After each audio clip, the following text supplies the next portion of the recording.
Hello everyone, welcome back to this channel again.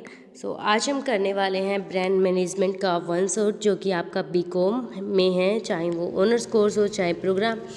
कल आपका exam है सेमेस्टर 8 का 2026 में हम ये कर रहे हैं वन शॉट। तो हम क्या करने वाले हैं, इसके अंदर सारे मोस्ट इंपॉर्टेंट क्वेश्चंस रहेंगे एक तो, और फुल सिलेबस कवर्ड होगा। इसकी क्या है, सेमेस्टर 8 की एक प्रॉब्लम हो रही है अभी, इसका स्टडी मटेरियल नहीं है, तो हमें गाइडलाइंस देख के ही बनाना पड़ता है। तो मैं ये नहीं कहूँगी कि सब कुछ हो जाएगा, लेकिन हाँ इतना हो जाएगा कि आप कॉन्फिडेंस से आपके एग्ज़ाम को देख के आ सकते हो, अच्छे नंबर आ जाएंगे। अलोंग विद दैट, जिनको लग रहा है कि पास नहीं हो पाएंगे तो वो पास हो जाएंगे।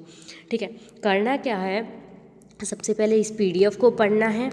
ठीक है, उसके बाद जैसे सबसे पहले मेरी वीडियो देखनी है, एक बार या फिर 2 बार।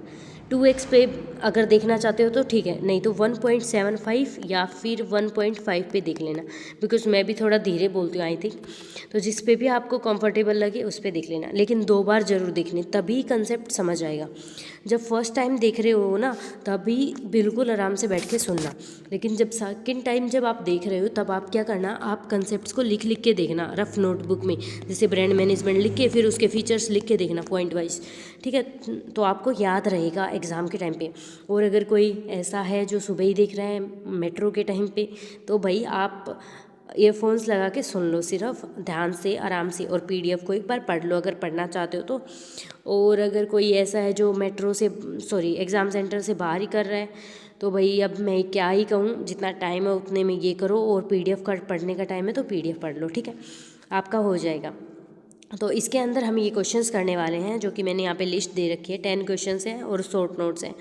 ठीक है, तो हम स्टार्ट करते हैं अभी। और जो सब्जेक्ट था इवेंट मैनेजमेंट सेमेस्टर 8 का, तो इसकी वीडियो अपलोड हो जाएगी अभी। मुझे पता है कुछ लोग देख रहे होंगे कि इसकी वीडियो जल्दी डल गई, उसकी कब डलेगी, तो कोई भी पहले आ सकती है, बिकॉज ये इसके अंदर थोड़ा एडजस्ट करने में टाइम लगता है। तो मैंने वो देखो यहाँ पे एडिट कर रखी है, वो हो रही है अभी, तो टाइम लगेगा उसको एडिट होने में, तो आपको मिल जाएगी वो वीडियो आज, और ये वाली भी। ठीक है, तो और इसके बाद इंटरनेशनल टैक्सेशन की वीडियो बनाऊंगी मैं। ठीक है, तो अभी इसी को करते हैं, क्योंकि बच्चे तो इसी को देख रहे होंगे। तो देखो, ब्रांड मैनेजमेंट क्या होता है, क्या रिसेंट जो डेवलपमेंट्स हुए हैं मार्केट के अंदर, उससे ब्रांड मैनेजमेंट का जो कंसेप्ट था वो चेंज हुआ है, तो ये देखना है। ठीक है, तो स्टार्ट करते हैं। तो सबसे पहले बुक का नाम ब्रांड मैनेजमेंट। तो होता क्या है, मैनेजमेंट का मतलब किसी चीज़ को मैनेज करना। तो brand means creating managing a strong image of brand in the minds of customer. Customers के माइंड में एक ब्रांड की अच्छी खासी इमेज बनाना, मेंटेन करना और क्रिएट करना, उसी को बोलते हैं ब्रांड मैनेजमेंट।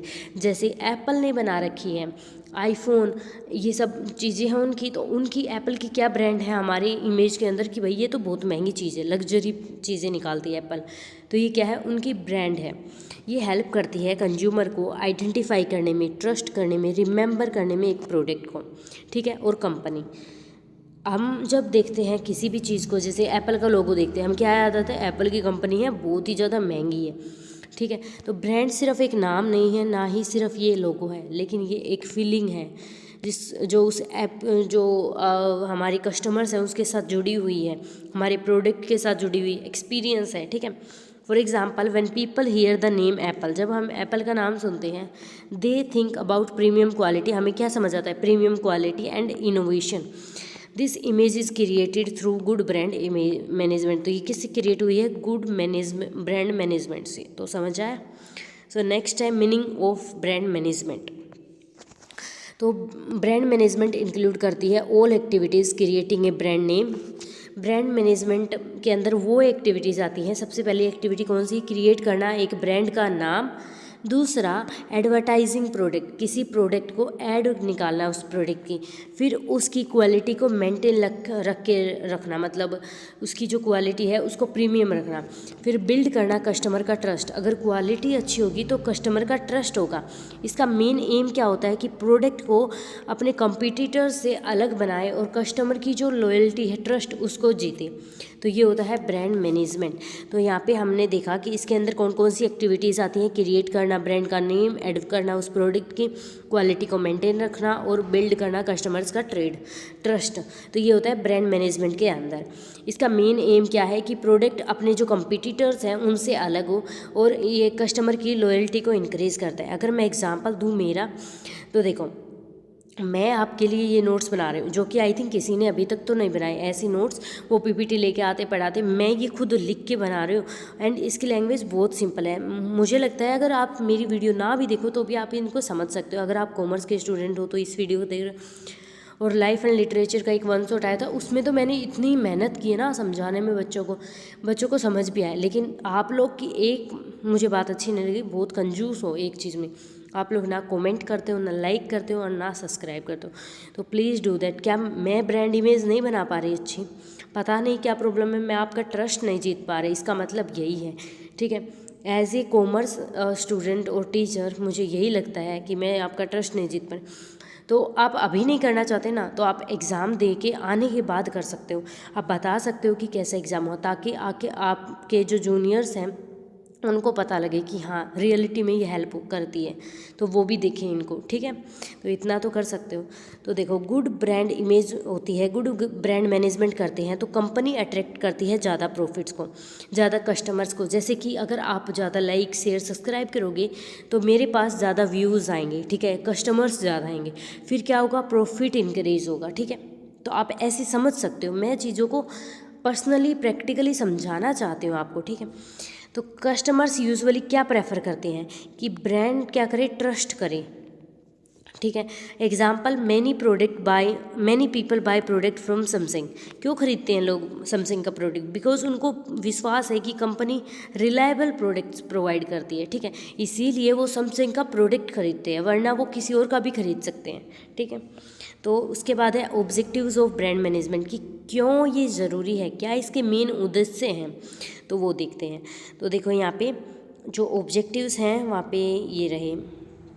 हाँ, तो जो मेन ऑब्जेक्टिव है वो क्या है ब्रांड मैनेजमेंट का, अगर हम बात करें तो यहाँ पे मेन ऑब्जेक्टिव ब्रांड मैनेजमेंट का वो है क्रिएटिंग ब्रांड अवेयरनेस।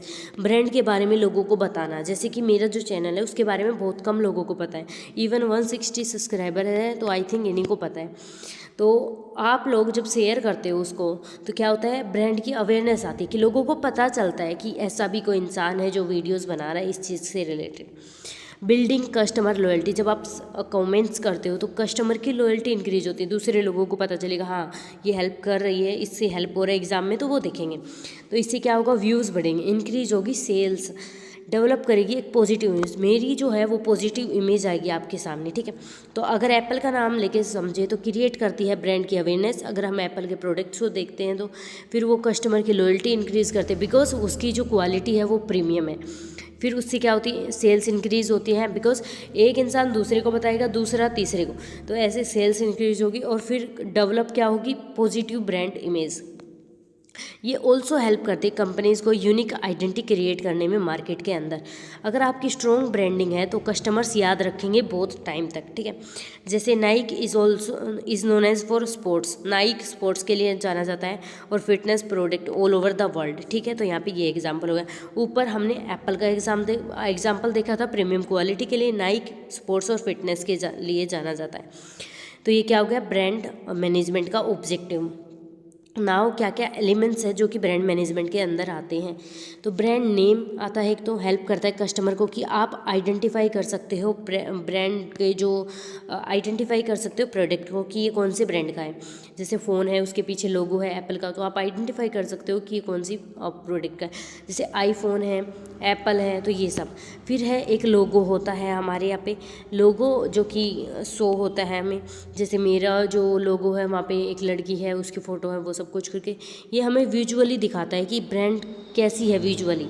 उसके बाद ब्रांड की इमेज होती है, जिसका मतलब होता है कस्टमर आपके ब्रांड के बारे में क्या सोचता है, how customers think about the brand.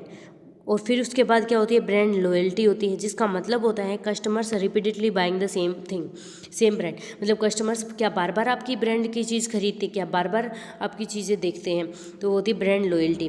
तो यहाँ पे 4 चीज़ होती हैं, 4 एलिमेंट्स होते हैं। पहला ब्रांड का नेम क्या, ठीक है, तो पहला यहाँ पे है हमारा ब्रांड का नेम। उसके बाद हमारा दूसरा आता है लोगो, देन आता है ब्रांड की इमेज, देन आता है ब्रांड लॉयल्टी। चारों का मतलब बता दिया। तो ये एलिमेंट्स थे ब्रांड मैनेजमेंट के। तो कोको कोला के पास स्ट्रॉन्ग कस्टमर लॉयल्टी, क्योंकि बार बार लोग उसको परचेज़ करते हैं, बिकॉज लोग उस पर ट्रस्ट करते हैं और इन्जॉय करते हैं उस प्रोडक्ट को। सो उसके पास क्या है, ब्रांड की लॉयल्टी है, ठीक है। जब हम किसी चीज़ को बार बार परचेज़ करते हैं तो उनके पास आती है ब्रांड की लॉयल्टी। उसके बाद है चेंजेस। क्या क्वेश्चन में पूछा था क्या चेंजेस हुए रिसेंट मार्केट्स में, तो हाँ, जो रिसेंट मार्केट में जो ब्रांड मैनेजमेंट में चेंजेस हुए हैं वो टेक्नोलॉजी और सोशल मीडिया की वजह से हुए चेंजेस हुए हैं, ठीक है। क्यों हुए हैं, सोशल मीडिया और टेक्नोलॉजी की वजह से हुए हैं। पहले कंपनीज क्या करती थी, यूज़ करती थी televisions, newspapers and radio advertise करने के लिए अपने प्रोडक्ट की। पहले जो कंपनीज़ होती थी अपने प्रोडक्ट को एडवर्टाइज़ करने के लिए टीवी, न्यूज़पेपर, इन सब का यूज़ करती थी, रेडियो वगैरह का। लेकिन आज जो ब्रांड्स है वो क्या यूज़ करते हैं, Instagram, YouTube and online platforms, जिनसे वो डायरेक्टली कस्टमर से कनेक्ट कर सकती है थ्रू व्यूज़, कमेंट्स, पोस्ट में जो कमेंट्स आते हैं उसके थ्रू, सब चीज़ों के थ्रू। तो एक तो ये चेंज आ गया। दूसरा, डिजिटल जो मार्केटिंग है वो फास्टर है, जल्दी से आपकी ब्रांड पहुंच जाती है, इंटरेक्टिव है। कस्टमर्स अपने रिव्यू शेयर कर सकते हैं, फीडबैक शेयर कर सकते हैं इंस्टेंटली उसी टाइम पे। जैसे जोमेटो पॉपुलर है because of creative social media marketing, क्योंकि ये बहुत ज़्यादा क्रिएटिव सोशल मीडिया मार्केटिंग करता है, इसकी वजह से जोमेटो पॉपुलर है। उसके बाद आज की जो रोल है, ये जो आज की मॉडर्न टेक्नोलॉजी है उसका क्या रोल है, तो यहाँ पे देखो जो रोल मॉडर्न टेक्नोलॉजी का, तो मॉडर्न कंपनीज है यूज़ करती हैं ऑनलाइन मार्केटिंग, या फिर कोई इन्फ्लुएंसर है उससे प्रमोशन करवा लिया। जैसे कि बहुत सारे इन्फ्लुएंसर हैं जो हमारे फुकरा इंसान या फिर निश्चय जो भी हैं, एलवीस यादव, ये सारे इन्फ्लुएंसर्स हैं, इनसे करवा लिया प्रमोशन, ऑनलाइन मार्केटिंग कर दी। आर्टिफिशियल इंटेलिजेंस का भी यूज़ करते हैं कि कस्टमर की नीड्स क्या है उनको समझने के लिए। कस्टमर्स कंपेयर करते हैं प्रोडक्ट को ऑनलाइन बिफोर परचेजिंग, मतलब आप परचेज करते हो किसी भी चीज़ को तो उससे पहले आप कंपेयर करते हो कि इस ब्रांड का क्या चीज़ डिफरेंट है, इसका क्या, फिर आप खरीदो। फॉर एग्जांपल अमेजोन रिकमेंड करता है प्रोडक्ट को किसके बेस्ड पे, कि आपका इंटरेस्ट क्या है और शॉपिंग बिहेवियर क्या है, आपने पहले क्या चीज़ें खरीदी हुई हैं, तो वो उसके पास आपकी हिस्ट्री रहती है, तो उसके बेसिस पे आपको प्रोडक्ट्स रिकमेंड होते हैं। Customers today also prefer eco friendly and socially responsible brands. Customers आज के वर्ल्ड में कौन सी ब्रांड्स को प्रेफर करते हैं जो कि इको फ्रेंडली है और सोशली रिस्पॉन्सिबल है, इसीलिए इनोवेशन और सस्टेनेबिलिटी का रोल भी इंक्रीज हो चुका है। तो ये रोल था मॉडर्न टेक्नोलॉजी का। उसके बाद इसका कंक्लूजन, ब्रांड मैनेजमेंट इंपॉर्टेंट है, building trust, customer loyalty, long term business success. Modern developments हुए हैं जैसे digital marketing, social media, changing behaviour completely change करता है कि कैसे ऑपरेट कर रही है ब्रांड मार्केट के अंदर। सक्सेसफुल ब्रांड्स हैं जो कि आजकल फोकस कर रही हैं कस्टमर्स की इंगेजमेंट पे, इनोवेशन एंड ऑनलाइन प्रेजेंस पे। वो ऑनलाइन प्रेजेंस रहती हैं, वो एक्टिवली रिप्लाई करती हैं। तो ये हमारा question number 1 done. Now let's come to another question that is define and differentiate between brand identity, brand poisoning and brand loyalty. तो 3 वर्ड है, ब्रांड आइडेंटिटी, ब्रांड पॉइजनिंग और पोजिशनिंग, और तीसरा ब्रांड लॉयल्टी। तीनों का मतलब बताना है, देन इन तीनों को एक दूसरे से डिफ्रेंशिएट करना है, ठीक है। तो brand identity, brand poisoning and brand positioning और लॉयल्टी। तो अगर आप चाहते हो इनको डिटेल में समझना, वैसे तो मैं बिल्कुल डिटेल में करवाऊंगी, लेकिन एक मैंने यूनिट 1 का 1 शॉट भी डाला तो वो भी देख सकते हो, लेकिन मैं डिटेल में करवाऊंगी, डोंट वरी अबाउट दैट। तो 3 इंपॉर्टेंट कंसेप्ट हैं ब्रांड मैनेजमेंट में, ठीक है। वो हेल्प करते हैं कंपनी को क्रिएट करने के लिए एक strong image in the market. ये बिल्ड करते हैं long term relationship with customers. तो 2 चीज़ें करते हैं, स्ट्रॉन्ग इमेज मार्केट के अंदर और आपकी जो लॉन्ग टर्म रिलेशनशिप है उसको बिल्ड करते हैं। तो ये कंसेप्ट तीनों एक दूसरे से इंटर रिलेटेड है, लेकिन इन तीनों का डिफरेंट मीनिंग है, ठीक है, डिफरेंट पर्पस है। तो हम उसी को पढ़ने वाले हैं। तो पहले ब्रांड आइडेंटिटी क्या होती है, ब्रांड आइडेंटिटी में क्या होता है, how a company wants customer to see its brand. मतलब मैं कैसे चाहती हूँ कि कस्टमर्स क्या सोचे मेरी कंपनी के बारे में, ठीक है, मेरी ब्रांड के बारे में। एप्पल क्या चाहती है कि कस्टमर्स क्या सोचे उसके बारे में, वो चाहती है लग्जरी चीज़ें के बारे में। प्रीमियम क्वालिटी, तो वो ये चीज़ें चाहती है। लेकिन मैं क्या चाहती हूँ कि मेरे स्टूडेंट सोचे कि हाँ सी इज़ हेल्पफुल और ये सारा नोट्स प्रोवाइड करे फ्री ऑफ कॉस्ट, तो हमें इसको कुछ रिटर्न में गिफ्ट भी देना चाहिए, that is you know like share subscribe all those things.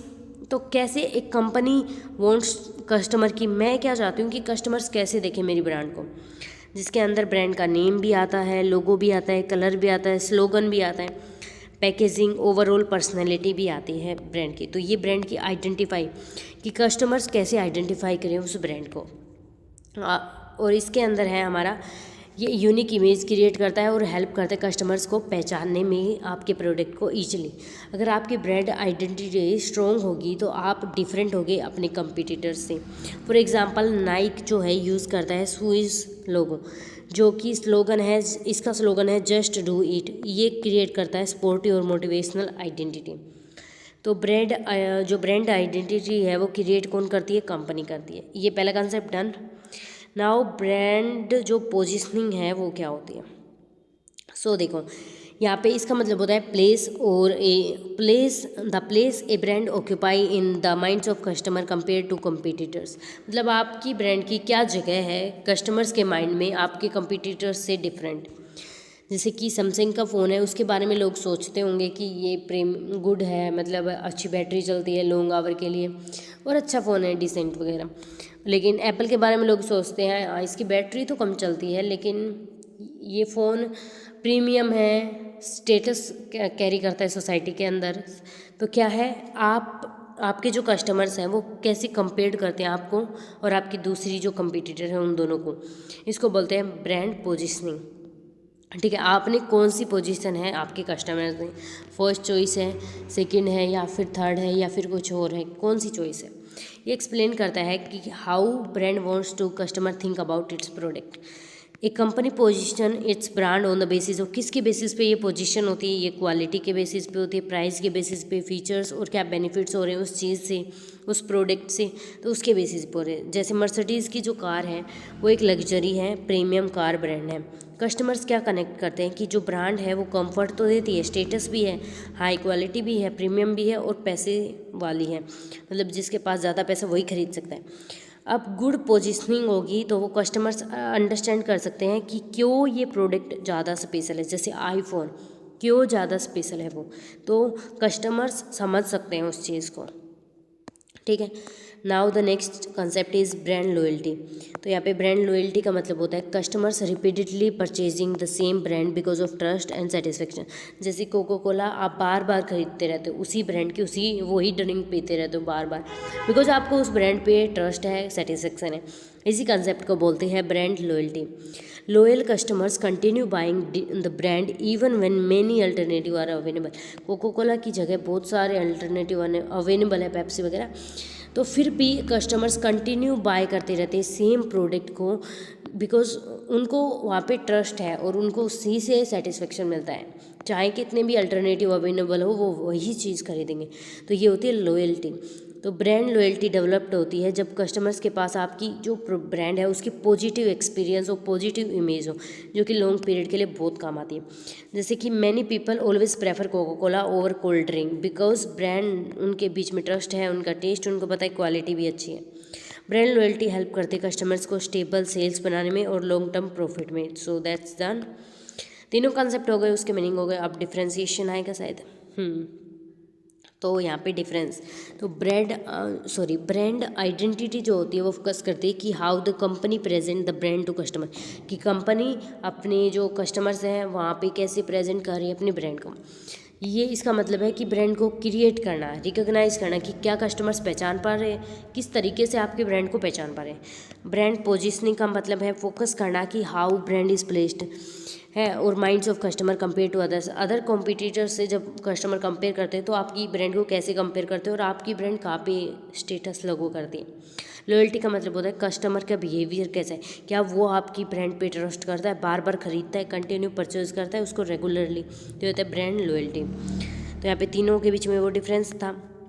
Brand identity create करता है, रिकॉग्नाइजेशन ब्रांड पोजिशनिंग क्रिएट करता है, परसेप्शन कैसा है, आपको कैसे देखते हैं लोग। लॉयल्टी क्रिएट करता है रिपीटेड परचेज, बार बार परचेज करते हैं। ठीक है, रिलेशनशिप बिटवीन क्या है इन तीनों, ये तीनों कॉन्सेप्ट क्लोजली कनेक्टेड है बिकॉज ये ब्रांड मैनेजमेंट के बारे में है ऑल ओवर बात करें तो। अगर स्ट्रॉन्ग ब्रांड आइडेंटिटी होगी तो फिर ब्रांड पोजिशनिंग अच्छी होगी। अगर लोग आपके ब्रांड को पहचान पा रहे हैं तो फिर उससे आपकी पोजीशन भी अच्छी होगी। अगर पोजीशन अच्छी होगी तो उससे सेटिस्फेक्शन और ट्रस्ट बढ़ेगा। अगर ट्रस्ट और सेटिस्फेक्शन बढ़ता है तो कस्टमर्स लॉयल बनेंगे, लॉयल से ब्रांड लॉयल्टी आएगा। एग्जाम्पल एप्पल है, वो मॉडर्न प्रीमियम आइडेंटिटी है, तो इसकी पोजीशन बहुत ही अच्छी है और इनोवेशन है technology. Because of customer satisfy हो रहे हैं और ट्रस्ट है उनको, तो कंपनी की ब्रांड लॉयल्टी भी वर्ल्ड वाइड बहुत अच्छी है। तो ये हो गया इनके बारे में। तो ये आप पढ़ सकते हो कंक्लूजन बाय योर सेल्फ।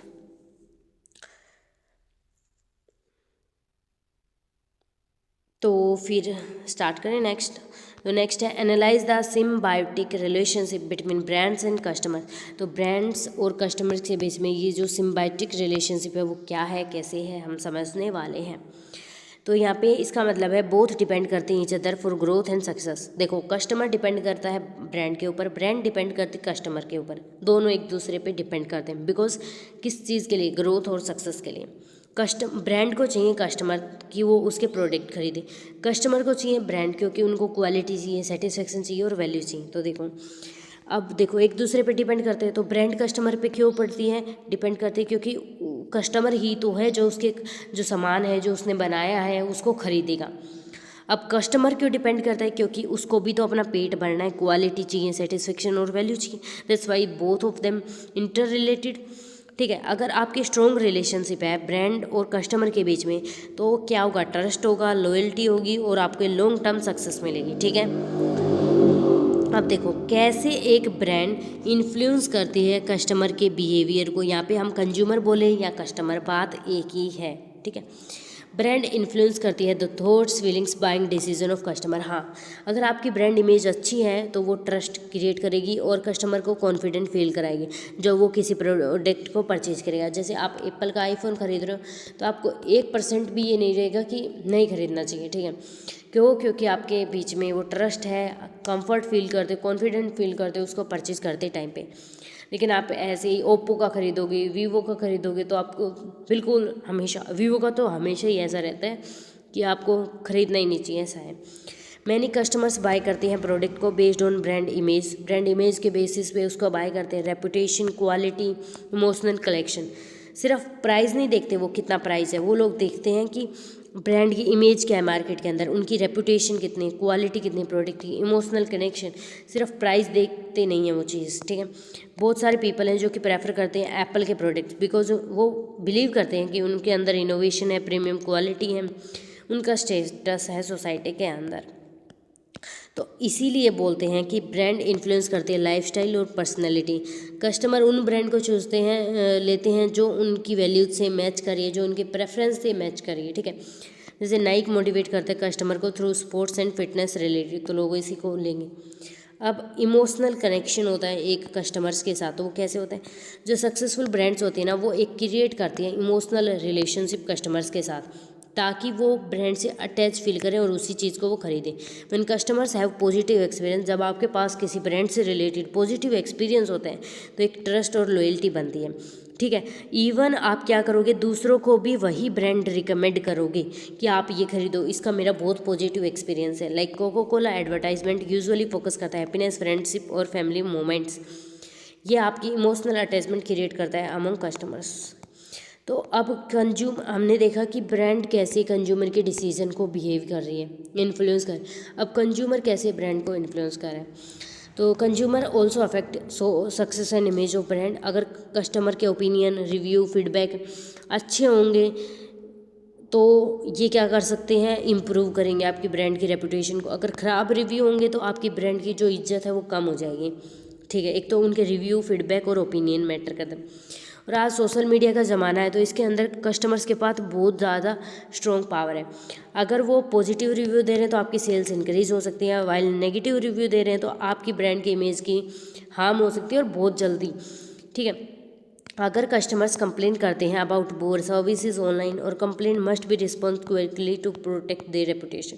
अगर आपके यहाँ पे कोई कंप्लेंट्स आती हैं रिलेटेड टू एनी सर्विस तो आपको जल्दी ही उसको रिस्पॉन्ड करना चाहिए ताकि आपकी ब्रांड की रेपुटेशन ना जाए, ठीक है। तो यहाँ पे है रोल ऑफ कंज्यूमर। अब रोल कंज्यूमर की जो नीड है, वांट है, कंज्यूमर के सोचने का तरीका है, उसका क्या रोल रहता है। तो इसका मतलब होता है कंज्यूमर हाउ थिंक, कैसे कंज्यूमर सोचता है और फील करता है किसी ब्रांड के बारे में। क्या कंज्यूमर पॉजिटिव सोचता है या फिर नेगेटिव सोचता है। अगर पॉजिटिव सोचता है तो उससे कस्टमर का ट्रस्ट बढ़ेगा, लॉयल्टी बढ़ेगी और प्रॉफिट और सेल्स दोनों बढ़ेंगे। अगर नेगेटिव सोचता है तो उससे सेल्स कम होंगी। जैसे टेस्ला है, उसकी इनोवेशन और इको फ्रेंडली कंपनी है तो उसकी पॉजिटिव परसेप्शन है, लोग पॉजिटिव सोचते हैं, जो कि टेक्नोलॉजी और सस्टेनेबिलिटी दोनों के बारे में केयर करती। अगर कंज्यूमर का अपने लॉस ट्रस्ट है उसको लूज़ कर दिया तो कंपनी को बहुत सारे फाइनेंशियल लॉसेज होंगे और रेपुटेशन भी डैमेज हो जाएगी। वहीं दूसरी तरफ आपने ट्रस्ट जीत लिया तो आपको कोई फाइनेंशियल लॉस नहीं होंगे, आपकी रेपुटेशन भी बढ़ेगी। अब अगर आपके कस्टमर्स का सेटिस्फेक्शन है तो उसकी इम्पोर्टेंस क्या है।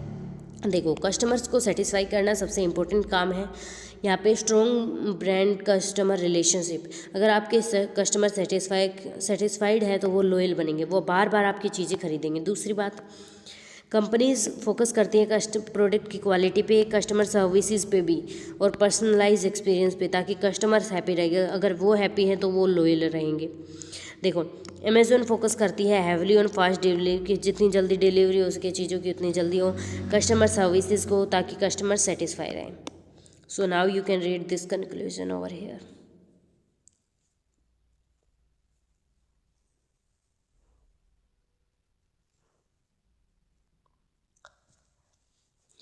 सो पॉज करके रीड कर लिया करो, ठीक है। अभी स्टार्ट करते हैं नेक्स्ट क्वेश्चन।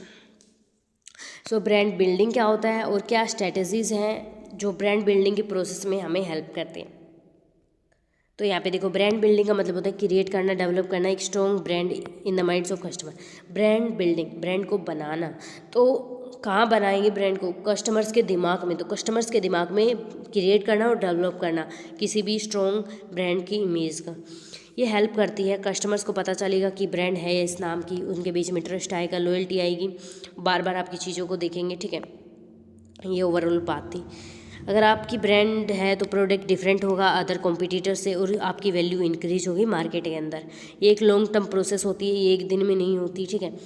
आपको कंटिन्यूसली इंप्रूव करना होगा आपके प्रोडक्ट्स को, मार्केटिंग अच्छी, कस्टमर से रिलेशनशिप, पॉजिटिव इमेज क्रिएट करनी होगी, जैसे एप्पल ने की थी, ओके। ब्रांड बिल्डिंग होती क्या है, तो ब्रांड बिल्डिंग का मतलब होता है process of creating unique identity create करना, रेपुटेशन ब्रांड अपने कस्टमर्स के माइंड में, ताकि कस्टमर्स इजीली पहचान पाए आपकी ब्रांड को और ट्रस्ट करें उस पर। अब आपकी ब्रांड अच्छी होगी, ब्रांड की बिल्डिंग, तो क्या होगा, एक तो कस्टमर्स लॉयल रहेंगे, वो बार बार आपकी चीज़ें खरीदेंगे। इवन उनको पता है कि दूसरी चीज़ खरीद सकते हैं, उनके पास अल्टरनेटिव ऑप्शंस हैं, लेकिन फिर भी वो आपकी चीज़ें खरीदेंगे। इसका मतलब होता है लॉयल्टी। ब्रांड की अवेयरनेस, लोगों को आपकी ब्रांड के बारे में पता चलेगा कि ये ब्रांड भी एग्जिस्ट करती है। सेल्स और प्रॉफिट, अगर आपकी चीज़ बार बार खरीदेंगे या फिर आपकी सेल्स इंक्रीज़ होंगी तो उससे ऑटोमेटिकली प्रॉफिट भी इंक्रीज होगा। आपके मार्केट के अंदर पॉजिटिव इमेज होगी, रेपुटेशन इंक्रीज होगी, जिससे ओवरऑल प्रॉफिट होगा। अगर आपकी जो ब्रांड इमेज है वो स्ट्रॉन्ग है तो ये इमोशनल कनेक्शन क्रिएट करती है कस्टमर्स के साथ। जैसे नाइकी, बहुत एग्जाम्पल ले लिया इसका, तो आप समझ सकते हो। स्ट्रैटेजिक ब्रांड बिल्डिंग प्रोसेस, तो इसकी क्या प्रोसेस है, उसके क्या स्टेप्स हैं। तो इम्पोर्टेंट स्टेप्स हैं जो कि स्ट्रॉन्ग ब्रांड बनाने में हेल्प करते हैं। पहला, आइडेंटिफाई करो ब्रांड की पोजीशन और वैल्यू क्या है। द फर्स्ट स्टेप की डिसाइड करो how company want customer to see brand. आप कैसे चाहते हो कि कैसे आपके जो कस्टमर्स हैं वो ब्रांड को देखें, सी द ब्रांड, कस्टमर्स कैसे ब्रांड को देखें, ये कैसे चाहते हैं आप। तो कंपनी आइडेंटिफाई करती है कि उसका टारगेट क्या है, कस्टमर्स के या फिर कॉम्पिटिटर्स और यूनिक फीचर्स, ठीक है। The brand should clearly communicate अपनी वैल्यू और पर्पज क्या है मार्केट के अंदर आने का। फॉर एग्जांपल, टेस्ला का पोजीशन इटसेल्फ, ये इनोवेशन और इको फ्रेंडली ऑटोमोबाइल ब्रांड के नाम से जानी जाती है। दूसरा जो है वो है प्लानिंग इम्प्लीमेंटिंग ब्रांड मार्केटिंग। दूसरा स्टेप है आफ्टर पोजीशनिंग, पोजीशन बनाने के बाद कंपनी क्रिएट करती है मार्केटिंग स्ट्रेटजी ताकि वो प्रमोट कर सके अपने प्रोडक्ट को। इसमें वो यूज़ करती है एडवर्टाइजिंग का, सोशल मीडिया का, सेलिब्रिटीज़ का, एंडोर्समेंट का, डिजिटल मार्केटिंग, ताकि वो इंक्रीज़ कर सके ब्रांड के बारे में नॉलेज की, ब्रांड लोगों के कस्टमर्स को बता सके कि ये ब्रांड है। कंपनी मेंटेन करती है कंसिस्टेंसी इन लोगो, एक बार लोगो बनाएंगे वही रहेगा। मैसेज, पैकेजिंग, कम्युनिकेशन, बार बार लोगो चेंज नहीं करते। जैसे कोका कोला का मैसेज है हैप्पीनेस और टुगेदरनेस वगैरह करके। उसके बाद हमारे पास है थर्ड स्टेप जो कि मेजर करती है ब्रांड की परफॉर्मेंस कैसी। कंपनी रेगुलरली इवेलुएट करती है कि ब्रांड की परफॉर्मेंस कैसी, कस्टमर्स के ओपिनियन क्या है और मार्केट में हमारी पोजीशन क्या है। ये स्टडी करते हैं कस्टमर्स का सेटिस्फेक्शन, लॉयल्टी और सेल्स ग्रोथ और ब्रांड की अवेयरनेस। इससे क्या होता है, कंपनी आइडेंटिफाई करती है इसकी स्ट्रेंथ और वीकनेस क्या है। SWOT, strength, weakness, opportunity, cost, strength, weakness और अपॉर्चुनिटीज़ और थ्रेट्स स्वोट एनालिसिस कर पाते हैं। ये कैसे होता है, ये आप ऑनलाइन रिव्यूज़ से कर सकते हो, आपकी ब्रांड की परफॉर्मेंस, आपकी फीडबैक जो आई उन सब चीज़ों से। फोर्थ है सस्टेनिंग एंड ग्रोइंग ब्रांड। अब फोर्थ स्टेप में ये सस्टेन और ग्रोइंग ब्रांड के नाम से काम करती है। Brand must continuously improve, brand continuously अपनी इमेज को इम्प्रूव करती रहती है, इनोवेट करती रहती है, मेंटेन करती रहती है ब्रांड की सक्सेस को।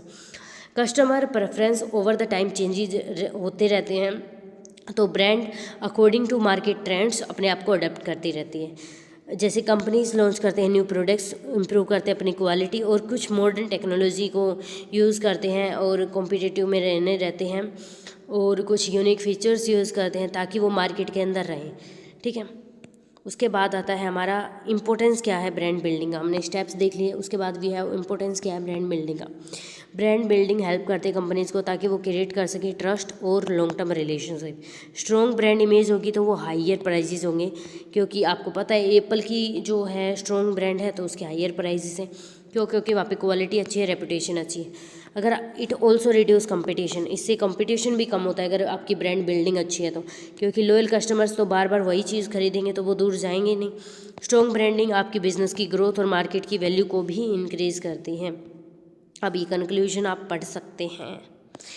मैं कंक्लूजन पढ़ने को इसलिए बोलती हूँ बिकॉज मैंने सारा चैप्टर तो समझा दिया, अब आपको कंक्लूजन ही तो पढ़ना है जिससे आपको समझ आए। लास्ट में एग्ज़ाम से बिल्कुल 1 घंटे पहले आप PDF लेना। 1 घंटे क्यों, आधे घंटे 15 मिनट पहले, जब 2:30 बजे जाते हो अगर सोल के स्टूडेंट्स हो तो 2 बजे या फिर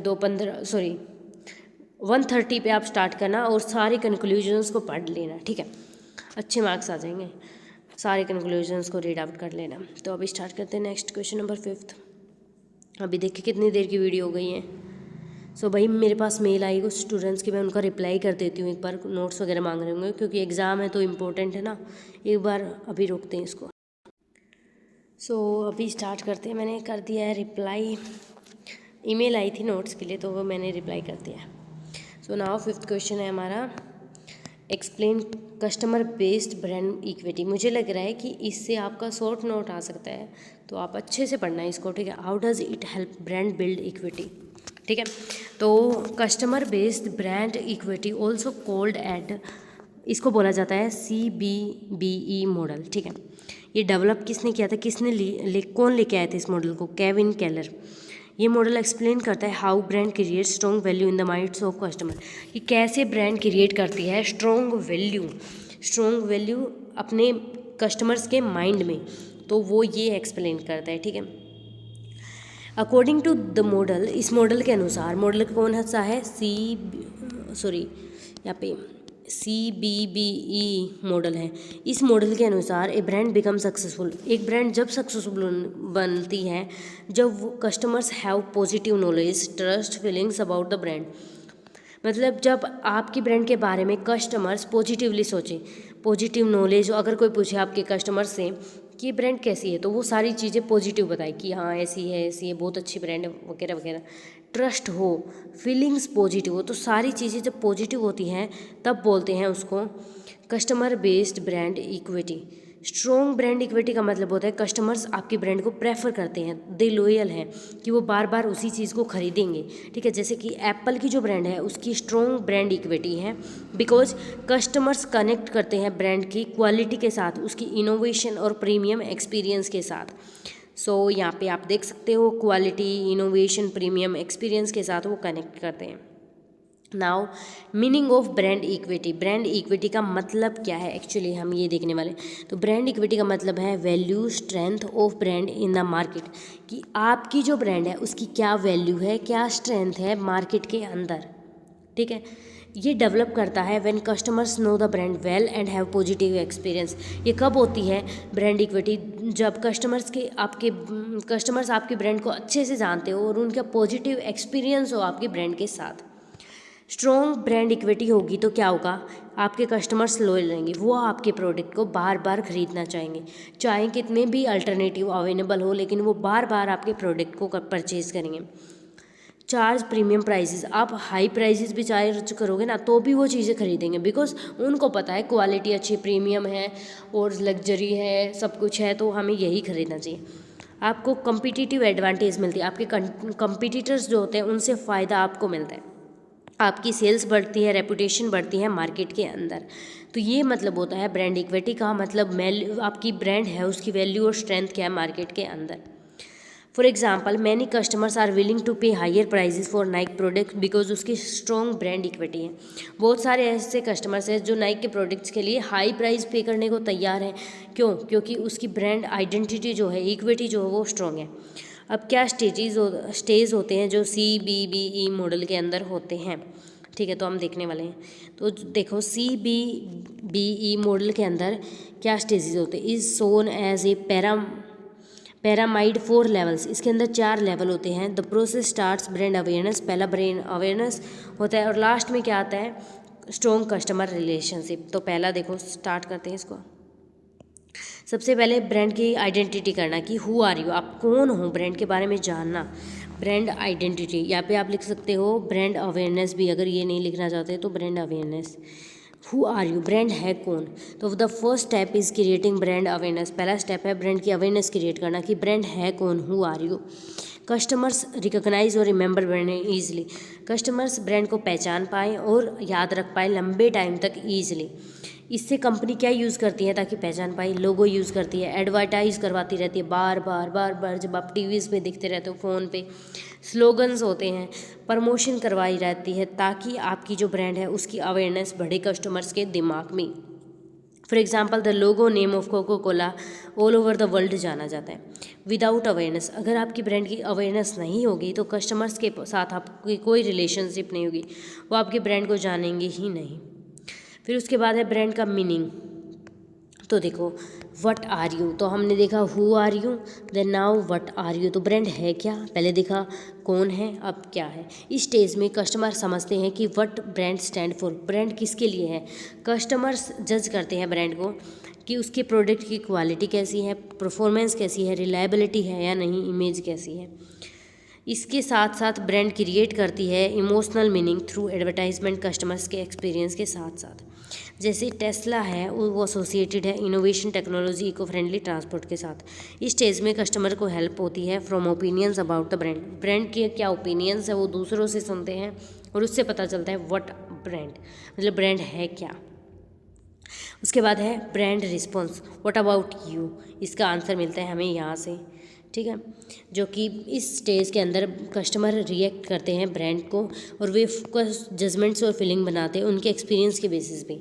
वो खुद बताते कि ब्रांड कैसी है, क्वालिटी के बेसिस पे कि इसकी क्वालिटी कैसी, ट्रस्ट, सेटिस्फेक्शन, क्रेडिबिलिटी के बेसिस, इनके बेसिस पे वो बताते हैं कि ये ब्रांड कैसी है, ठीक है, वो खुद बताते हैं व्हाट अबाउट यू, ठीक है। ये पॉजिटिव फीलिंग इंक्रीज, अगर आप पॉजिटिव बताओगे तो फिर क्या होगा, आपकी कस्टमर की प्रेफरेंस बढ़ेगी और ट्रस्ट बढ़ेगा, उससे प्रॉफिट बढ़ेगा, सेल्स बढ़ेगा। कस्टमर्स जो ट्रस्ट है वो अमेजोन पे है बिकॉज फास्टेस्ट डिलीवरी और कस्टमर सर्विसेज प्रोवाइड करती है वो। नेक्स्ट स्टेज है ब्रांड रेजोनेंस। यहाँ पे रिलेशनशिप कैसी है ब्रांड की कस्टमर्स के साथ, ये हाईएस्ट स्टेज है। इसके अंदर कस्टमर डेवलप करते हैं स्ट्रॉन्ग इमोशनल कनेक्शन और लॉयल्टी टुवर्ड्स ब्रांड।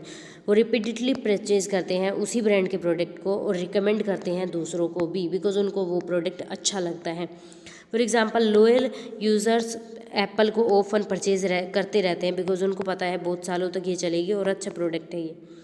अगर आपका स्ट्रॉन्ग रेजोनेंस है तो ये लॉन्ग टर्म रिलेशनशिप बनाएगा कस्टमर्स के साथ। तो how the CBBE model helps the brand, तो ये कैसे हेल्प करता है, ये मॉडल ब्रांड्स को कैसे हेल्प करता है। ये एक तो समझाने में हेल्प करता है कि कैसे आप ब्रांड की जो स्ट्रॉन्ग इमेज है वो बना सकते हो स्टेप बाय स्टेप, ये पहला स्टेप, ये दूसरा, देन थर्ड, देन फोर्थ, ऐसे कैसे बना सकते हैं। ये गाइड करता है कि ब्रांड को, कंपनीज को क्रिएट करना चाहिए ब्रांड के बारे में अवेयरनेस, ट्रस्ट और इमोशनल अटैचमेंट और कस्टमर्स की लॉयल्टी। ये मॉडल हमें ये भी एक्सप्लेन करता है कि कंपनीज को इम्प्रूव करना चाहिए कस्टमर्स के साथ अपना एक्सपीरियंस और लॉन्ग टर्म रिलेशनशिप बनानी चाहिए ताकि कस्टमर्स लॉयल रहें। ब्रांड विद स्ट्रॉन्ग इक्विटी, अगर ब्रांड की आपकी स्ट्रॉन्ग इक्विटी, लोगों के पास आपकी वैल्यू स्ट्रेंथ अच्छी है मार्केट में, तो आप परफॉर्म करोगे बेटर मार्केट के अंदर, बिकॉज कस्टमर्स ट्रस्ट करते हैं मोर देन कम्पिटिटर्स। ठीक है, यहाँ पे फिर कंक्लूजन है, ये आप पढ़ लो एक बार। ओके, यहाँ तक है आपका कंक्लूजन, ये देखो।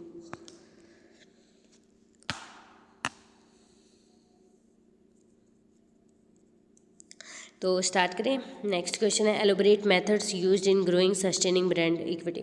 हमने ब्रांड इक्विटी देखा कि क्या वैल्यू है आपकी ब्रांड की, क्या स्ट्रेंथ है मार्केट के अंदर। अब हम अपनी वैल्यू स्ट्रेंथ कैसे बढ़ा सकते हैं और कैसे मेंटेन करके, अगर हमारी पहले से अच्छी है तो कैसे उसको मेंटेन करके रख सकते हैं, अगर अच्छी नहीं है तो कैसे उसको बढ़ा सकते हैं, तो ये बताना है। ये डिस्कस करती है मेथड्स की, कैसे मेजर करें और इंटरप्रेट करें कि हमारी ब्रांड की परफॉर्मेंस क्या है मार्केट के अंदर। तो ब्रांड इक्विटी का मतलब होता है कि क्या वैल्यू है, क्या स्ट्रेंथ है आपकी ब्रांड की मार्केट के अंदर, माइंड्स ऑफ द कस्टमर्स के अंदर। हमने ये देखा अगर ज़्यादा अच्छी है तो आपकी सेल्स करनी होंगी, फिर प्रॉफिट होगा, फिर लॉन्ग टर्म लॉयल्टी बनेगी, जैसे एप्पल की हमने देख लिया, ये अभी क्वेश्चन में लेटेस्ट किया था। तो अब हम देखते हैं मेथड्स क्या हैं ताकि हम ग्रो करते हैं, सस्टेन करें ब्रांड की इक्विटी को। अगर हमारी अच्छी है तो उसको वही मेंटेन करके रखें, सस्टेन करें। अगर हमारी अच्छी नहीं है तो उसको कैसे ग्रो करें। सबसे इंपॉर्टेंट मेथड है कि आपकी प्रोडक्ट की क्वालिटी अच्छी रखो, ठीक है, ताकि कस्टमर्स का ट्रस्ट बढ़े और वो कंसिस्टेंटली उसी गुड्स एंड सर्विसेज को प्रोवाइड करो ताकि आप के जो कस्टमर्स हैं उनको खरीदें। अगर आप अपनी क्वालिटी को कम कर दोगे, if you will decrease your quality, then customers क्या पता आपके कंपटीटर्स का प्रोडक्ट खरीदना स्टार्ट कर दें। ठीक है, उसके बाद अनदर मेथड है कि आप इफेक्टिव ऐड कर निकालो और प्रमोशन करो, एडवर्टाइजमेंट करवाओ, स्पॉन्सरशिप्स करो टेलीविज़न के through, social media, digital marketing, ताकि लोगों को आपकी ब्रांड के बारे में पता चले और कस्टमर के इंटरेस्ट को मेंटेन करो। तो ये 2 मेथड हमने देखे। उसके बाद है तीसरा मेथड, कस्टमर्स को सेटिस्फाई करो, उनकी नीड्स को सेटिस्फाई करना बहुत इंपॉर्टेंट है। तो गुड कस्टमर सर्विसेज प्रोवाइड करो, पॉजिटिव एक्सपीरियंस लो, रिव्यूज़ लो, लॉयल रहो अपने कस्टमर्स के और रिकमेंड करो। अगर आपके कस्टमर्स सेटिस्फाई हो जाएंगे ना आपकी सर्विसेज से, आपकी जो भी क्वालिटी प्रोवाइड करो उस चीज़ से, तो वो आपकी ब्रांड को रिकमेंड करेंगे दूसरों से, वो लॉयल रहेंगे आपके ब्रांड से। तीसरा जो चौथा है हमारा वो है इनोवेशन। ये भी हेल्प करता है ब्रांड को, इक्विटी को जो हमारी है सस्टेन करने में मार्केट के अंदर। आप नई नई प्रोडक्ट लेके आओ, इम्प्रूव करो एग्जिस्टिंग, अब आपका फ़ोन है उसके नए फीचर्स डालो उसके अंदर, उसको इम्प्रूव करो मार्केट जैसे जैसे चेंज हो रहा है उसके अकॉर्डिंग। देन है सोशल मीडिया की प्रेजेंस। आज के वर्ल्ड में सोशल मीडिया की प्रेजेंस है, तो अपने कस्टमर्स से कनेक्ट करो थ्रू सोशल मीडिया, कम्युनिकेट करो directly through Instagram, YouTube, online platforms. तो ये कुछ मेथड्स थे जिसमें से हमने देखा पहला मेथड की क्वालिटी अच्छी रखो और ट्रस्ट रखो, तभी तो आपके प्रोडक्ट्स खरीदेंगे जाएंगे। फिर मेथड एडवर्टाइज करो और प्रमोशन करो, ब्रांड की अवेयरनेस फैलाओ। फिर कस्टमर को सेटिस्फाई करो ताकि वो लॉयल रहें। देन इनोवेशन, आप एग्जिस्टिंग प्रोडक्ट को इम्प्रूव करो और नए प्रोडक्ट लेके आओ। Then strong social media presence, directly communicate करो अपने कस्टमर्स के साथ through Instagram, YouTube, online platforms. Now अब हमारा सेकंड पार्ट था क्वेश्चन का कि कैसे मेजर करें ब्रांड की परफॉर्मेंस को। तो कंपनी रेगुलरली मेजर करती रहती हैं ब्रांड की परफॉर्मेंस को। कैसे? How customer view the brand, वो सोचती है कि कस्टमर हमारी ब्रांड के बारे में क्या सोचता है, वो आइडेंटिफाई करती हैं कि क्या स्ट्रेंथ है और वीकनेस है हमारी ब्रांड को। पहला मेथड क्या है मेजरमेंट का? फर्स्ट मेथड है कि मेजर करो कि कितने लोगों को आपकी ब्रांड के बारे में पता है, ब्रांड अवेयरनेस मेजरमेंट। चेक करो कि क्या जो आपके कस्टमर्स आपके ब्रांड को पहचान पा रहे हैं या उनको याद है आपकी brand. If customers easily identify with a logo और स्लोगन, क्या किसी लोगो से और स्लोगन से कस्टमर्स पहचान पा रहे हैं आपकी ब्रांड को, तो इसका मतलब है आपकी ब्रांड की जो अवेयरनेस है वो बहुत अच्छी है।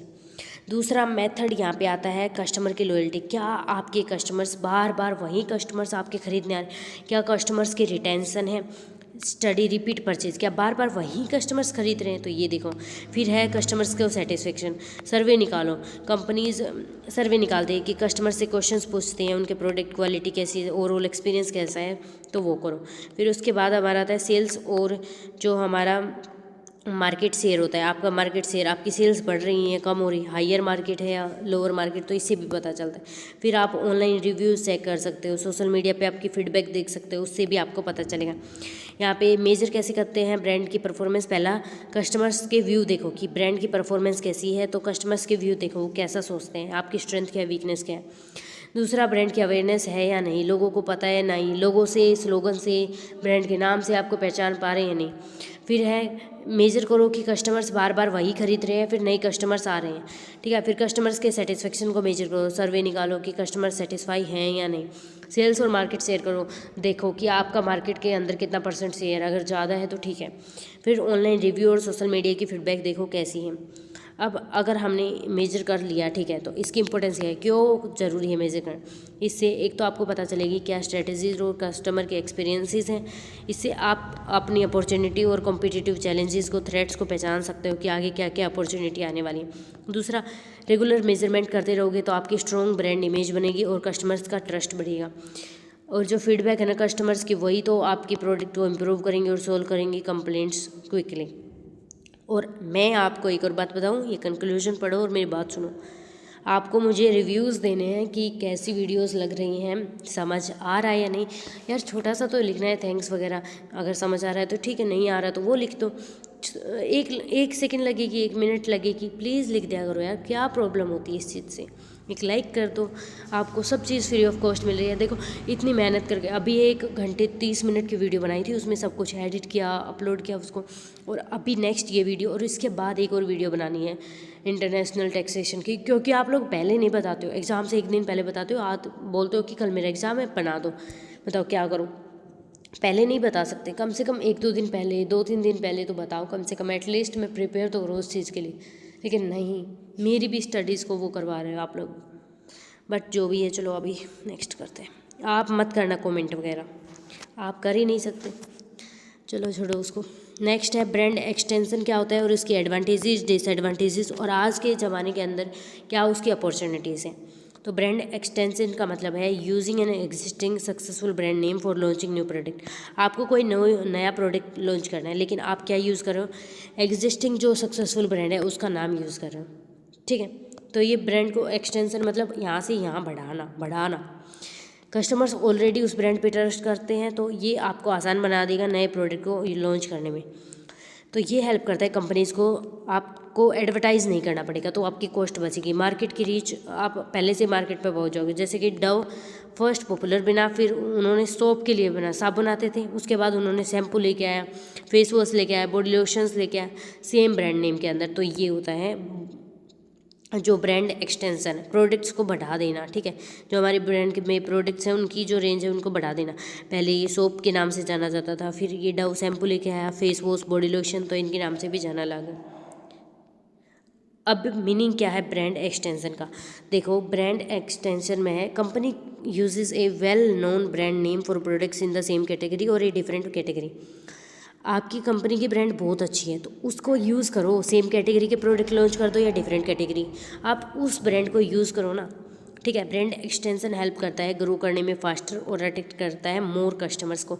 जैसे एप्पल ने स्टार्ट किया था कंप्यूटर्स के साथ, फिर उसने आईफोन करी, स्मार्ट वॉच करी और बहुत सारे अदर इलेक्ट्रॉनिक प्रोडक्ट्स भी लॉन्च किए। तो फिर एडवांटेजेस क्या है, एक तो सबसे मेजर एडवांटेजेस, कस्टमर्स को पहले से ट्रस्ट रहता है प्रोडक्ट्स पे, तो आपको कुछ करना नहीं पड़ेगा। दूसरी एडवांटेजेस, कॉस्ट कमाएगी बिकॉज ऐड नहीं निकालनी पड़ेगी आपको। तीसरी, सेल्स बढ़ेंगी और मार्केट का शेयर बढ़ेगा, ठीक है। तो ये 3 एडवांटेजेस हैं इसकी। फिर डिसएडवांटेजेस, अब आपकी जो डिसएडवांटेजेस है, कस्टमर्स डिल्यूजन में आ जाएंगे कि ये चीज़ है या ये चीज़ इसकी, और अगर उसकी प्रोडक्ट की पुअर क्वालिटी हुई, क्वालिटी अच्छी नहीं हुई तो आपकी रेपुटेशन भी चली जाएगी। उसके बाद है कस्टमर्स बिकम कन्फ्यूज्ड कि ये जो नया प्रोडक्ट है ये ब्रांड की इमेज से मैच नहीं कर रहा। अगर लग्जरी कार है वो ब्रांड सडनली एक लो क्वालिटी प्रोडक्ट लॉन्च कर दे तो दोनों से क्या होगा, एक तो लग्जरी प्रोडक्ट है, एक लो क्वालिटी का, तो कस्टमर्स कन्फ्यूज हो जाएंगे, उनका ट्रस्ट चला जाएगा ब्रांड से। अनदर प्रॉब्लम, एक तो कंपटीशन बढ़ जाएगा और रिस्क भी बढ़ जाएगा। ठीक है, अपॉर्चुनिटीज़ क्या है अब इसके लिए? सबसे पहले तो आपको ग्रोथ की अपॉर्चुनिटीज़ मिलेंगी क्योंकि आपके ब्रांड को लोग पहले से ही जानते हैं, तो ठीक है। एक प्रॉफिट इंक्रीज होगा आपके ब्रांड का क्योंकि वो कस्टमर्स लॉयल रहेंगे। डिजिटल मार्केटिंग और सोशल मीडिया की जो ऑनलाइन शॉपिंग वगैरह है उससे आप समझ सकते हो कि क्या क्या प्रमोट हो सकती हैं। जैसे पतंजलि जो थी उन्होंने एक्सपेंड किया, आयुर्वेदिक मेडिसिन्स बनाते थे, फिर उन्होंने फूड प्रोडक्ट बनाए, कॉस्मेटिक बनाया, पर्सनल केयर आइटम्स बनाए, तो ऐसे ब्रांड एक्सटेंशन होता है।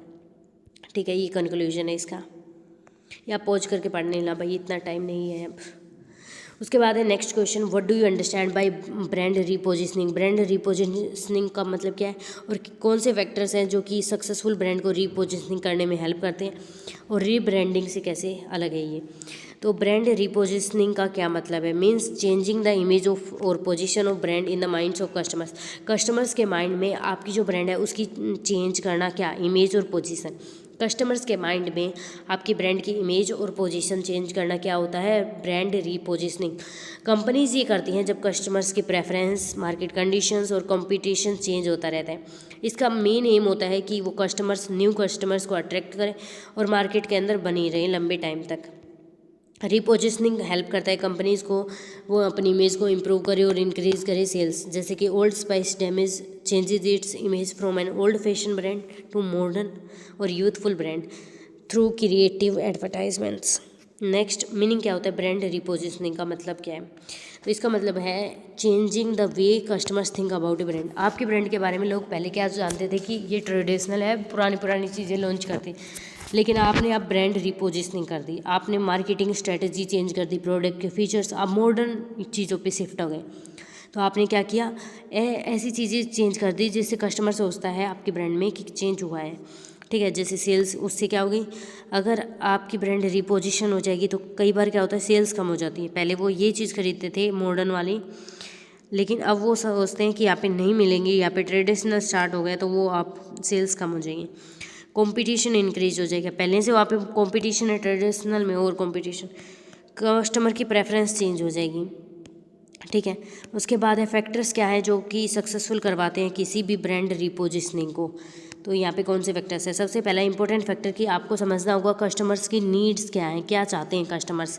ठीक है, कंपनीज मस्ट स्टडी, आपको स्टडी करना होगा कि चेंजिंग कस्टमर की प्रेफरेंस नीड्स क्या है।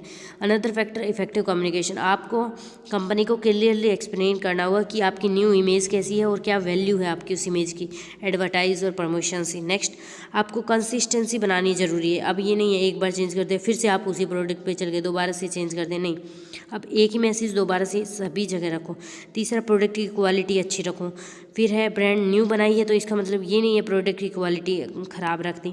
फिर है इनोवेशन और मार्केट रिसर्च, मार्केट जो प्रोडक्ट की लॉन्च कर रहे हो उस पर मार्केट पे रिसर्च करो कि क्या मार्केट के ट्रेंड्स हैं, जैसे नए नेटफ्लिक्स कर रहा है। उसके बाद डिफरेंस क्या है ब्रांड पोजिशनिंग, रीपोजिशनिंग और ब्रांड रीब्रांडिंग में। तो रीपोजिशनिंग का मतलब है चेंज करना कस्टमर का परसेप्शन कि वो आपके ब्रांड के बारे में क्या सोचते हैं, कि पहले ये मार्केट में इमेज थी और अब ये। रीब्रांडिंग का मतलब होता है कम्प्लीटली चेंज कर देना आइडेंटिटी ऑफ ब्रांड, उसका नाम, लोगो, पैकेजिंग, स्लोगन सब कुछ चेंज कर देना। रीब्रांडिंग मतलब दोबारा से ब्रांड बना देना। रीपोजिशनिंग मतलब एडजस्ट करना, पहले जो इमेज थी उसी को एडजस्ट कर देना। ठीक है, और इसके अंदर ये जो है रीब्रांडिंग के अंदर आपकी न्यू आइडेंटिटी क्रिएट करना। इम्पोर्टेंस क्या है रीपोजिशनिंग की? तो यहाँ पे क्या होता है ब्रांड का यहाँ पे सर्वाइव करती रहती है क्योंकि वो जैसे चेंज होगा तो वो रीपोजिशनिंग कर देगी। अगर रीब्रांडिंग करती है तो वो सर्वाइव नहीं करेगी, यहाँ पे न्यू कस्टमर्स आएंगे, रिमेन रहेंगे रिलेवेंट। ठीक है, ये इंप्रूव करती है ब्रांड की इमेज को और आपके कस्टमर्स के इंटरेस्ट को इंक्रीज करती है। अगर आप सक्सेसफुली रीपोजिशनिंग कर देते हो तो आपकी सेल्स बढ़ेंगी, मार्केट का शेयर भी बढ़ेगा और कस्टमर लॉयल रहेंगे, बार बार आपके प्रोडक्ट को खरीदेंगे वो। So this is conclusion, you can read by your self.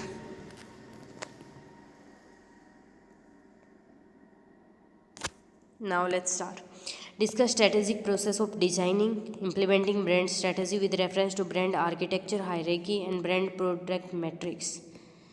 तो यहाँ पे हमें प्रोसेस डिस्कस करनी है, डिज़ाइन करना, इम्प्लीमेंट करना ब्रांड की स्ट्रेटजी किसके साथ, ब्रांड आर्किटेक्चर, हायरार्की और ब्रांड प्रोडक्ट मिक्स, सबका मीनिंग देखेंगे। तो ब्रांड स्ट्रेटजी का मतलब क्या होता है, एक लॉन्ग टर्म प्लान जो कि कंपनी यूज़ करती है अपनी जो ब्रांड है उसको डेवलप और मैनेज करने के लिए सक्सेसफुली। अगर आपकी ब्रांड की इमेज अच्छी होगी तो अट्रैक्ट करेगी कस्टमर्स को, तो उससे फिर प्रॉफिट इंक्रीज होगा, ठीक है। जो कि एप्पल फॉलो करता है क्लियर ब्रांड इमेज, जहाँ पे सारे प्रोडक्ट्स एक दूसरे से कनेक्टेड है, जो कि इनोवेशन और प्रीमियम क्वालिटी के लिए है। अब डिज़ाइनिंग और इम्प्लीमेंटिंग ब्रांड स्ट्रेटजी, यहाँ पे क्या आता है, फर्स्ट स्टेप है कि ब्रांड स्ट्रेटजी आइडेंटिफाई करो कि आपकी टारगेट कस्टमर्स क्या है और उनकी नीड्स क्या हैं। You have to identify target customers और आपकी उनकी नीड्स क्या है। कंपनी स्टडी करती है कस्टमर्स को, कॉम्पिटिटर्स को और मार्केट के ट्रेंड क्या है। इसके बाद कंपनी डिसाइड करती है how they want to see the brand, customers कैसे उनकी ब्रांड को देखें, दैट इज़ ब्रांड पोजिशनिंग, तो वो देखती है कंपनी। उसके बाद हम देखते हैं कि वो मार्केटिंग प्लान्स की, आप हमका लोगों को कैसे बताएं, ब्रांड की अवेयरनेस कैसे बनाएं, प्रोडक्ट का डिजाइन, कम्युनिकेशन मेथड्स क्या क्या करें, तो यहाँ पे ऐड के बारे में सब कुछ। फिर अब हम सक्सेसफुली इम्प्लीमेंट कर देते तो कंसिस्टेंसी चाहिए, हमें क्वालिटी रखनी प्रोडक्ट में। ऐसा नहीं है धीरे धीरे जैसे जैसे ब्रांड बढ़ी वैसे वैसे प्रोडक्ट की क्वालिटी कम होगी, लॉस जाएगा अच्छा खासा। लोगो, पैकेजिंग, प्राइसिंग बार बार चेंज नहीं करना, हमें एक ही रखना है। अब ब्रांड आर्किटेक्चर क्या होता है, आप घर बनाते हो तो घर का आर्किटेक्चर होता है, वैसे ब्रांड का होता है। इसका मतलब होता है स्ट्रक्चर, ढांचा, रिलेशनशिप बिटवीन कंपनी और इसके प्रोडक्ट। ऐसा स्ट्रक्चर और रिलेशनशिप, देखो एक तो स्ट्रक्चर होता है जैसे घर का होता है, और रिलेशनशिप क्या है ब्रांड और उसके प्रोडक्ट के बीच में, उसको बोलते हैं ब्रांड आर्किटेक्चर। ये हेल्प करता है कस्टमर को समझने में कि डिफरेंट प्रोडक्ट्स कैसे एक दूसरे से कनेक्टेड है। मेनली दो टाइप के ब्रांड आर्किटेक्चर होता है, पहला ब्रांड हाउस स्ट्रेटजी वाला और दूसरा हाउस ऑफ ब्रांड स्ट्रेटजी। तो यहाँ पे one main brand name use होता है बहुत सारे प्रोडक्ट्स के लिए, जैसे गूगल यूज़ होता है, सेम ब्रांड नेम है जीमेल के लिए, मैप के लिए, ड्राइव के लिए। तो ये कौन सा है, ब्रांडेड हाउस स्ट्रेटजी। ब्रांड हो गया, उसमें डिफरेंट डिफरेंट घर हैं, ठीक है। और यहाँ पे है दूसरा brand house of brand strategy, एक घर है उसके अंदर डिफरेंट डिफरेंट ब्रांड है, जैसे कि यूज़ करते हैं separate brand name for different product. Procter Gamble use करते हैं पैम्पर्स, ग्लैलाइट और टाइड सेपरेटली, मतलब अलग अलग प्रोडक्ट्स हैं वहाँ पे। तो फिर है गुड ब्रांड आर्किटेक्चर होगा तो ब्रांड की क्लैरिटी होगी, मैनेजमेंट होगा। अब ब्रांड हायरार्की क्या होता है, इसका मतलब होता है ऑर्गेनाइज करना प्रोडक्ट को according to different levels within brand system, ठीक है। ये हेल्प करता है डिफरेंट कैटेगरीज और वेरिएशंस को समझने में कस्टमर्स को। हायरार्की के अंदर आता है कॉर्पोरेट ब्रांड की ये फॉर्मल चीज़ें, ये प्रोडक्ट लाइन, प्रोडक्ट टाइप, ये किस टाइप के प्रोडक्ट हैं, यहाँ पे line, different different specific products को बांटना ब्रांड के अंदर।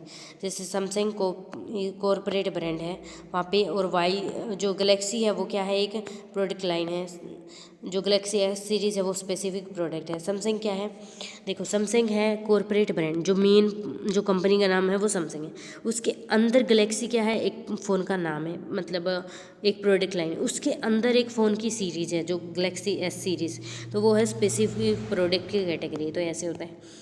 फिर होता है ब्रांड प्रोडक्ट मिक्स मैट्रिक्स, तो इसमें सारे ब्रांड्स होते हैं, प्रोडक्ट्स होते हैं जो कि ऑफर किए जाते हैं कंपनी के द्वारा, ठीक है। ये हमें हेल्प करता है समझने में विच प्रोडक्ट आर सक्सेसफुल, कौन से सक्सेसफुल हैं, कौन से मार्केट को कवर करते हैं, कौन क्या नई नई अपॉर्चुनिटीज़ है प्रोडक्ट के लिए। जैसे नेस्ले ऑफर करता है प्रोडक्ट डिफरेंट कैटेगरीज में, like coffee, chocolates, milk product और बेबी फूड, ठीक है। इंपॉर्टेंस क्या है ब्रांड स्ट्रैटेजी की, तो सबसे पहले स्ट्रॉन्ग ब्रांड स्ट्रैटेजी होगी तो कस्टमर्स बिल्ड करेंगे ट्रस्ट और लॉयल्टी, तो कम्पिटिटिव एडवांटेज मिलेगी। दूसरा, ये आपके मल्टीपल प्रोडक्ट होंगे तो कंसिस्टेंसी बनानी जरूरी है।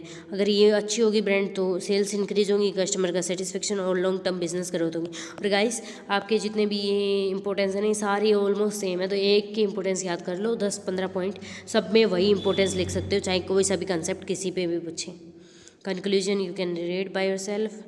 एंड उसके बाद है next question, identify explain 3 major challenges in contemporary business brand management, discuss strategies की इन चैलेंजेस से कैसे ओवरकम करें।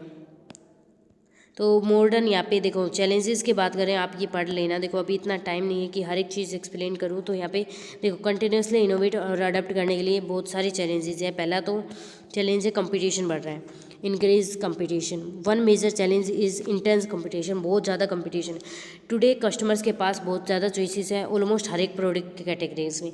न्यू ब्रांड्स एंटर कर रही है मार्केट में रेगुलरली और कंपटीशन को और बेहतर बना रही है, ठीक है। और इसकी वजह से कंपनीज़ को डिफ़िकल्ट होता है कि कस्टमर्स लॉयल नहीं रहते। क्यों लॉयल का मतलब है वो बार बार उसी चीज़ को नहीं खरीदते, बिकॉज और भी तो अल्टरनेटिव अवेलेबल है। उसके बाद है इससे ओवरकम कैसे आए इस चैलेंज से। तो इससे ओवरकम आने के लिए कस्टमर्स कंपनी को फोकस करना होगा इनोवेशन पे, कि कैसे वो अपने प्रोडक्ट को दूसरों से अलग बना सकते हैं। क्वालिटी पे अच्छी क्वालिटी दे, कस्टमर्स के एक्सपीरियंस सोचें, उनको कस्टमर के एक्सपीरियंस के हिसाब से उनको काम करना चाहिए। दूसरा चेंजिंग कस्टमर प्रेफरेंस, कस्टमर की प्रेफरेंस धीरे धीरे चेंज हो रही है, ठीक है, वेरी क्विकली। मॉडर्न कस्टमर्स चाहते हैं बेटर क्वालिटी हो, फास्ट सर्विस हो, पर्सनलाइज एक्सपीरियंस हो, इको फ्रेंडली हो, ठीक है। इसीलिए कंपनी को कंपेयर करना चाहिए प्रोडक्ट ऑनलाइन और रिव्यू देखने चाहिए कस्टमर्स को परचेज़ करने से पहले। अगर ब्रांड वो चीज़ें नहीं मिल पाती उनको कस्टमर्स को, तो वो दूसरे वहाँ पे खरीदने चले जाते हैं। इसीलिए कंपनी को क्या करना चाहिए, मार्केट में रिसर्च करनी चाहिए, इनोवेशन करनी चाहिए और रेगुलर प्रोडक्ट में इंप्रूवमेंट लेके आने चाहिए और उनको स्टडी करनी चाहिए कस्टमर का बिहेवियर कैसा है और उसके अकॉर्डिंग उनको अडेप्ट करना चाहिए मार्केट ट्रेंड्स। अब इम्पैक्ट क्या है सोशल मीडिया का और नेगेटिव पब्लिसिटी का। तो देखो सोशल मीडिया का एक अनदर मेजर चैलेंज है कि पॉजिटिव रिव्यू तो सेल्स को इंक्रीज करते हैं, बट नेगेटिव कमेंट्स कंप्लेंट्स वो आपके ब्रांड की इमेज को कम कर देते हैं। कस्टमर्स अपने ओपिनियन शेयर करते हैं यूट्यूब, इंस्टाग्राम, एक्स प्लेटफॉर्म से जितने भी हैं उन पे, ठीक है। तो इस चैलेंज से ओवरकम करने के लिए कंपनीज़ को मेंटेन करना चाहिए गुड कस्टमर सर्विस। अगर वो अच्छा होगा तो कस्टमर्स की जो प्रॉब्लम्स है उनको अच्छी क्विकली आप रिस्पॉन्स करो, ताकि ट्रांसपेरेंसी और ऑनेस्ट कम्युनिकेशन बनी रहे। नेक्स्ट है रोल क्या है इनोवेशन और अडप्शन का। इनोवेशन और अडप्शन बहुत इंपॉर्टेंट है, बिकॉज मॉडर्न है तो यहाँ पे टेक्नोलॉजी चेंज होती रहती है, तो आपको प्रोडक्ट मार्केट स्ट्रैटेजी कस्टमर के एक्सपीरियंसेस को इम्प्रूव करना चाहिए। ब्रांड यूज़ कर सकते हैं digital marketing, artificial intelligence, influencer marketing, personalise advertising, online customer support, ठीक है। कंक्लूजन ये है हमारा। उसके बाद हमारा नेक्स्ट क्वेश्चन है व्हाट इज़ ब्रांडिंग और explain with examples how brand equity is build through brand management. तो देखो ब्रांडिंग एक ऐसी प्रोसेस है जो कि क्रिएट करती है यूनिक नेम, इमेज, आइडेंटिटी किसी भी प्रोडक्ट की। ये हेल्प करती है कस्टमर्स को रिकॉग्नाइज करने में, रिमेंबर करने में प्रोडक्ट को ईजिली। इससे आपको प्रोडक्ट ईजिली याद रहता है, इससे ट्रस्ट क्रिएट होता है और इमोशनल कनेक्शन रहता है आपके और आपके ब्रांड के बीच में। जैसे नाइक को हम रिकॉग्नाइज कर सकते हैं वर्ल्ड वाइड, बिकॉज इसका लोगो, स्लोगन और स्ट्रॉन्ग स्पोर्ट इमेज है इसकी। उसके बाद ब्रांडिंग का मीनिंग क्या होता है। ब्रांडिंग के अंदर आता है ब्रांड का नेम, लोगो, डिज़ाइन, पैकेजिंग, एडवर्टाइजिंग, कस्टमर्स का एक्सपीरियंस कैसा है उस ब्रांड के अंदर, ठीक है। तो ये सब आता है। अगर आपकी गुड ब्रांडिंग होगी तो कस्टमर्स के अंदर आपकी पॉजिटिव इमेज होगी, जिससे आपके कस्टमर्स इंटरेक्ट होंगे। कस्टमर्स उन्हीं प्रोडक्ट को खरीदते हैं जिनकी ब्रांड की रेपुटेशन अच्छी है, ठीक है। आपका ये हो गया। उसके बाद है मीनिंग ब्रांड इक्विटी का, हमने देखा था ब्रांड इक्विटी का मतलब होता है वैल्यू क्या है, स्ट्रेंथ क्या है आपकी ब्रांड की मार्केट के अंदर, ठीक है। अगर आपकी स्ट्रेंथ अच्छी होगी, स्ट्रॉन्ग होगी, तो कस्टमर लॉयल रहेंगे, बार बार आपके प्रोडक्ट को खरीदेंगे, सेल्स इंक्रीज होंगी, ब्रांड की वैल्यू बढ़ेगी, कॉम्पिटिटिव आपको एडवांटेज मिलेगी आपकी कंपटीटर्स से। Building brand equity through brand management method, तो बहुत सारे मेथड है जिसके थ्रू कर सकते हैं। सबसे पहला मेथड है आपके प्रोडक्ट की जो क्वालिटी है वो हाई रखो। अगर क्वालिटी हाई होगी तो कस्टमर्स आप पे ट्रस्ट करेंगे। दूसरा मेथड है यहाँ पे इफेक्टिव एडवर्टाइजिंग, आप ऐड अच्छे तरीके से निकालो, प्रमोशन करो। तीसरा मेथड है कस्टमर्स को सेटिस्फेक्शन भी बहुत इंपॉर्टेंट है।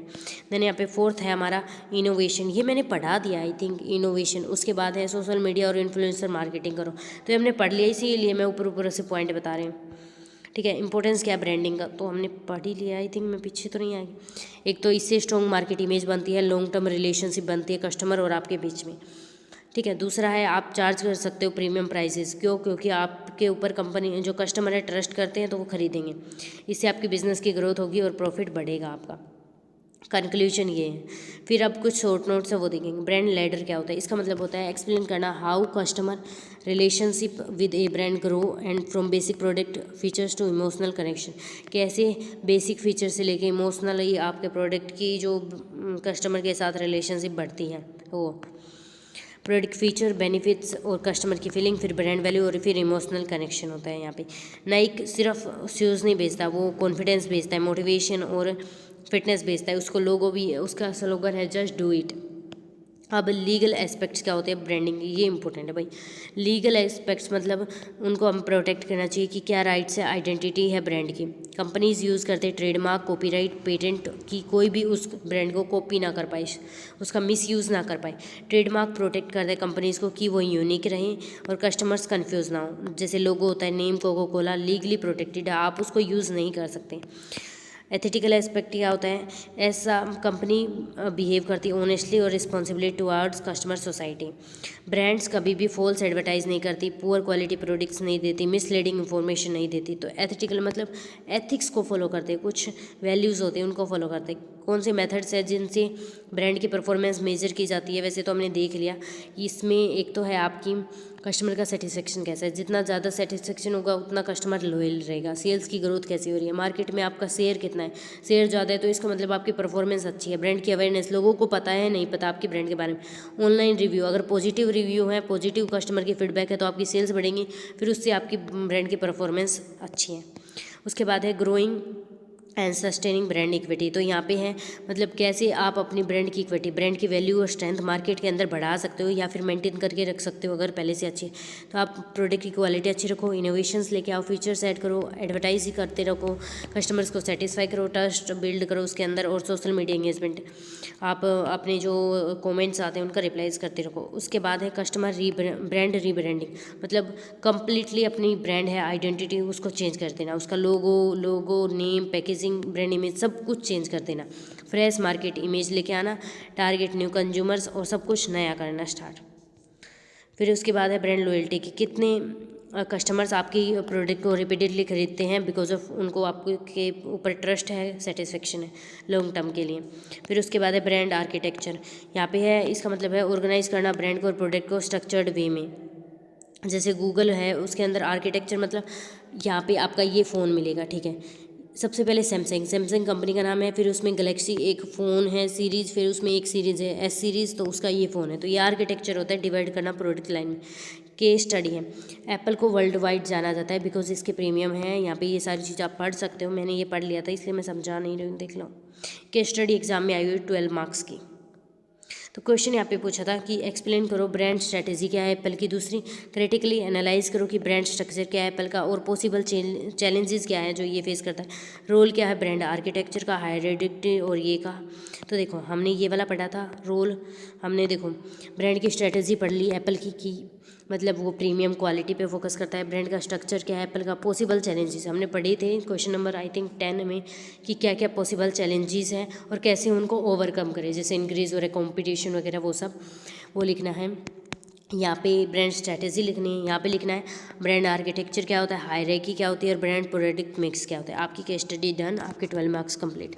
सो all the best everyone, we have done this and I hope आपको समझ आया होगा। पीडीएफ के लिए आप कमेंट कर देना या फिर आपको जो वीडियो मिल जाए वो देख लेना। मैंने वीडियो अपलोड कर दी, कम्युनिटी पोस्ट पे भी है वो, तो देख लेना, ठीक है। ऑल द बेस्ट एंड एक छोटा सा कमेंट कर देना, लाइक शेयर सब्सक्राइब, बाय।